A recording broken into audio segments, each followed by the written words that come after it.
नमस्कार, मैं हूं नीलू। तो गजा पर इसराइल ने जिस तरह से हमले किए उसका बदला अब हुती ने ले लिया है। हुती ने एक बड़ा हमला इसराइल के ऊपर किया है। गजा की बात की जाए तो करीब 400-450 लोग वहां पर इसराइल के हमले में मारे गए, लेकिन अब हुती इसका बदला ले रहा है। हुती पहले ही चिता चुका है, चाहे वो अमेरिका हो या इसराइल हो, वो लगातार ये कहता रहा है कि अगर गजा में स्थिति ठीक नहीं हुई तो उसके हमले जारी रहेंगे। इसी पर बातचीत करने के लिए मयंक मेरे साथ जुड़ गए हैं। मयंक, जिस तरह से गजा में इसराइल ने हमला किया, इतने सारे लोग मारे गए, रमजान का महीना है, पहले रसद रोकी गई और अब तो कह लीजिए कि सीज फायर तो बिल्कुल खत्म हो चुका है। ऐसे में अब हुती का ये बदला, आप किस तरफ से इस वॉर को आगे बढ़ता देख रहे हैं? देखिए, हुती की तरफ से दो हाइपरसोनिक मिसाइल्स जो हैं वो सेंट्रल और साउथ इसराइल के ऊपर फायर की गई कल, और बताया जा रहा है कि ये, जैसा कि आईडीएफ की तरफ से दावा किया गया है कि रात को सेंट्रल और साउथ नेगेव के इलाके में रात के वक्त अचानक सायरन बजने लगे। लोग जो हैं वो बंकर्स में चले गए। पूरे साउथ इसराइल में कल पैनिक का माहौल था। अच्छा। और हमले का जैसे ही हाइपरसोनिक मिसाइल्स फायर की गई, इसके बाद जो है अलार्म सिस्टम अलर्ट हो गया और उसके बाद एक बार फिर पूरे इसराइल में खल खौफ का माहौल था। और कहां मिसाइल गिरेगी, किसके ऊपर गिरेगी, किसी को कोई अंदाज नहीं था। हालांकि आईडीएफ की तरफ से यह दावा किया गया है कि दोनों मिसाइल को जो एरो डिफेंस सिस्टम है उसने नाकाम किया, लेकिन हुतियों का दावा है कि मिसाइल जो है वो सही ठिकाने पे गिरी है। देखिए, असल में ये जो दोनों मिसाइल्स फायर की गई, ये नेवेतिम जो एयरपोर्ट है, एयर बेस है, उसको टारगेट करके ये दोनों हाइपरसोनिक मिसाइल्स जो है वो फायर की गई थी। ज्यादा से ज्यादा डैमेज, जी, ज्यादा से ज्यादा डैमेज। और निशाने पर आम आदमी नहीं था, निशाने पर इसराइल की एयरफोर्स और आर्मी है। ये बार बार कोशिश की जाती है कि निशाना जो बनाने की कोशिश होती है वो इसराइल के आम आदमियों को नहीं होती, ऐसा हुती और हमास कहते हैं। हमारा टारगेट जो है वो इसराइल की आर्मी है और एयरफोर्स है, उसको लेके ये हमले किए गए थे।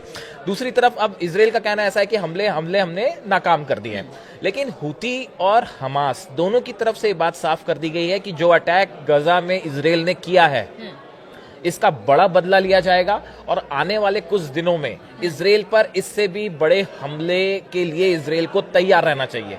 और देखिए, ये एक हमने पहले भी कई बार देखा है कि इसराइल का जो डिफेंस सिस्टम्स हैं, वो चाहे आयरन डोम हो, चाहे एरो हो, ये सब सिस्टम्स पहले भी फेल हो चुके हैं कई बार। तो ऐसे हालात में पूरे इसराइल में एक पैनिक का माहौल था। रात के वक्त अचानक सायरन बजने लगते हैं कि भाई मिसाइल अटैक है, मिसाइल कहां पे गिरेगी, क्या बड़ा नुकसान तो नहीं हो सकता।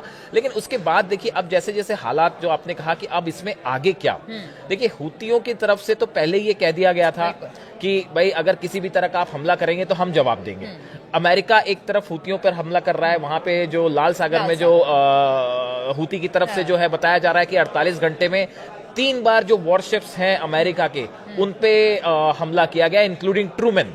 तो देखिए, ये बड़ा अटैक है जो हुतियों की तरफ से जो है किया गया। उसके बाद अमेरिका उसे काउंटर कर रहा है, लेकिन जिस तरह से एक बार फिर हालात आप देखिए कुछ फिर से वैसे ही होते जा रहे हैं जैसे 17 महीने पहले थे। जैसे देखिए, हुती अब गजा पर हुए हमले का बदला ले रहा है, लेकिन हमास भी चुप नहीं बैठेगा।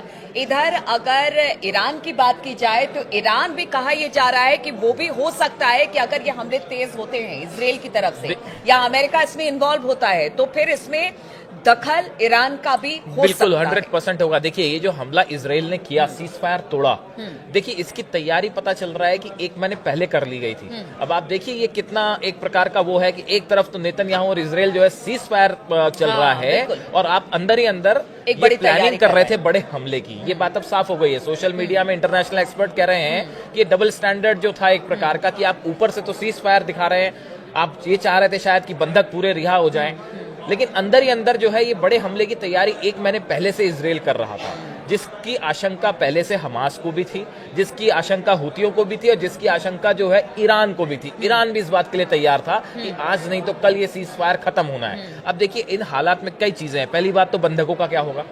हमास ने साफ किया अगर इस तरह के हमले जारी रहे तो बंधकों की जान को खतरा है। बात नंबर 2 ये है कि इसराइल को लेकर एक बार फिर से वही सिचुएशन दिखाई दे रही है कि एक तरफ हुती, हमास जो है इस्लामिक जिहाद जो ऑर्गेनाइजेशंस हैं वो एक बार फिर एकजुट हो रहे हैं। तो ऐसे में किसी भी दिन जो है आप देखिए कि अभी पिछले इसराइल में कई छोटे छोटे हमले हुए और नागरिकों, जो फिलिस्तीन से जुड़े नागरिक हैं, उन्होंने अंदर घुस के हमले किए हैं। तो ऐसा नहीं है कि इसराइल भी पूरी तरह सुरक्षित है। इसको लेके इसराइल की सुरक्षा नेतन्याहू सरकार के लिए एक बड़ी चुनौती है, और आने वाले दिनों में इसराइल पर हम देख सकते हैं कि कोई बड़ा हमला हो सकता है। बिल्कुल, तो इसराइल पर बड़ा हमला हो सकता है। हालांकि अमेरिका ये कह रही है कि वो अगर इसराइल पर कोई बड़ा हमला होता है तो वो इसराइल के साथ खड़ी है। लेकिन इस वक्त जो हालात मिडिल ईस्ट में पैदा हो रहे हैं, जो इस वक्त स्थिति बनी हुई है, हुती, हमास और अगर बात की जाए बाकी संगठनों की, ईरान का भी अगर इसमें दखल होता है, तो कहां पर जाकर और किस तरह से ये जो पूरे हालात हैं वो बनते हैं, इस पर लगातार हमारी नजर बनी रहेगी। आप बने रहिए हमारे साथ।